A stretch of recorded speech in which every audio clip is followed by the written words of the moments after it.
Nous sommes bien entendu, nous Lyonnais, parfaitement heureux d'accueillir une nouvelle fois Préventica. Nous espérons que c'est le début d'une autre aventure qui va commencer. Nous sommes bien entendu prêts à réinviter à Lyon Préventica parce que c'est un événement extrêmement important, non seulement en direction du monde de la sécurité, mais aussi, je crois que c'est un message fort qui est donné à nos concitoyens. En ce qui concerne le travail d'un élu local ou l'adjoint à la sécurité d'une grande ville comme la ville de Lyon, bien entendu, les questions de sécurité sont des questions extrêmement prégnantes.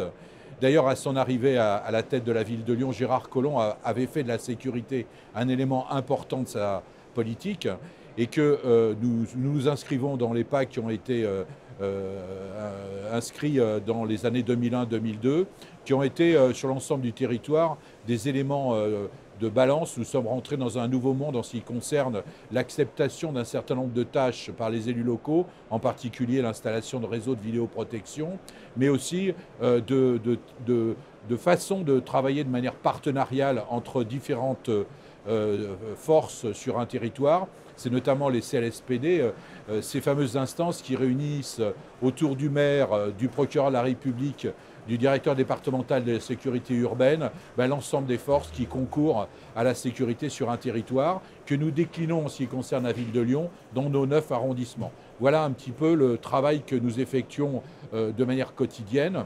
Bien entendu, vous le savez peut-être, dans l'enceinte même de la ville de Lyon, il y a 2 quartiers ZSP, c'est-à-dire des quartiers qui sont des quartiers jugés prioritaires, qui nous demandent des moyens particuliers, des attentions particulières, et que Lyon n'est pas seulement une ville riche, créative et remplie de quiétude, c'est aussi une ville où il y a parfois des difficultés, ce qui est après tout bien normal.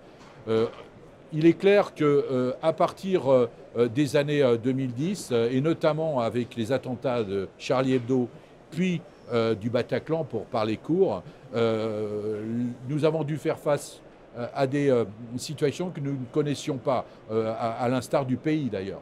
Et que la façon extrêmement partenariale dont nous avons toujours travaillé avec les forces de police, les instances préfectorales, mais aussi avec la justice, notamment me concernant avec le procureur de la République, ont tout à fait été efficaces, bien entendu, à réinvestir dans ce contexte terroriste extrêmement tenace, puisqu'il est toujours le même aujourd'hui quand nous parlons ici à Préventica.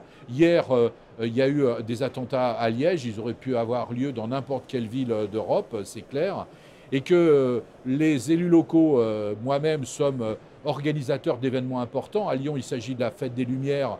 Nous avons 3 à 4 millions de personnes qui viennent nous visiter pendant 3 à 4 jours. Nous avions, il y a peu de temps, une finale de la Coupe Europa entre l'Atlético de Madrid et l'Olympique de Marseille. Nous avions 2 demi-finales du championnat de France de rugby. Nous avons beaucoup d'événements sportifs, culturels, ou bien des événements qui dépassent un peu ces contextes-là, et que bien entendu, c'est notre tâche d'élus locaux en termes de sécurité d'être à la hauteur. À la hauteur, ça veut dire préparer ces événements de manière extrêmement minutieuse, très très en amont, avec les forces de police, avec les autorités préfectorales. Et d'ailleurs, sur la ville de Lyon, à chaque fois que nous avons de très grands événements comme la Fête des Lumières, nous travaillons dans un format de plan Orsec. Nous avons d'ailleurs sur la métropole de Lyon et la ville de Lyon une douzaine de plans Orsec qui nous permettent d'être mobilisés d'année en année de manière optimale, en faisant en sorte que l'ensemble des services qui concourent à la sécurité soient présents le jour J, exactement là où il faut, et en essayant d'anticiper les difficultés. Il est clair qu'aujourd'hui, pour les élus locaux comme pour l'État, se pose la question de la présence de sécurité privée sur l'espace public. Alors, soyons clairs, nous faisons appel nous-mêmes régulièrement à des agences de sécurité privée, puisque ces événements-là ne pourraient pas exister si nous n'étions pas capables de payer ces forces privées. Par exemple, nous avons accueilli la Coupe, l'Europa 2016 à Lyon, pendant 32 jours et 32 nuits sur la place Bellecour. Vous imaginez que si nous n'avions pas eu de sécurité privée, on n'aurait pas pu organiser correctement les choses. Ça doit correspondre à peu près à 15 000 heures de travail. Donc c'est absolument considérable.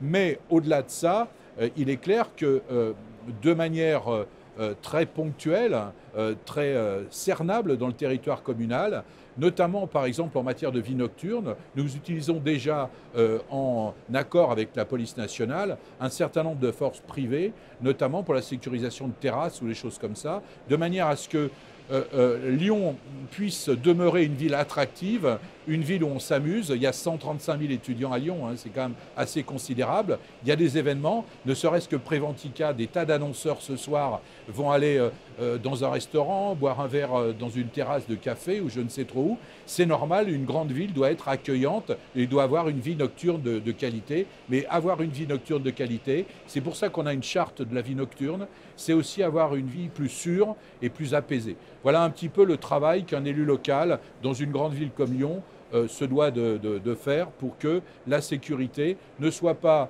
une fonction annexe de la vie municipale, mais soit vraiment une fonction essentielle qui touche l'ensemble des autres délégations, puisque tous les événements peuvent venir comme je vous l'ai expliqué, de la culture, du sport, de l'économie ou bien de toute autre spécialité.